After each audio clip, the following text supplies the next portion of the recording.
tepung elek Singapura punya. Kalau kita tengok kat sini,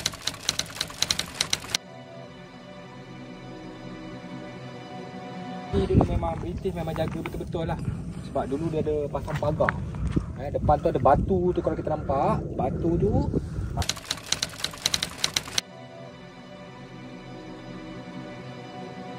Dia ada tarik satu kabel sampai ke perairan kita lah. Tutup, tak nak bagi kapal-kapal Jepun masuk dekat perairan. Perairan kita lah. Jadi kat sini tengok Dam. Masa ni menarik kalau kita nak buat kajian sejarah. Dapat ni salah satu. Tengok bom. Wish, ada bom lagi. Nampak bom lagi kita nampak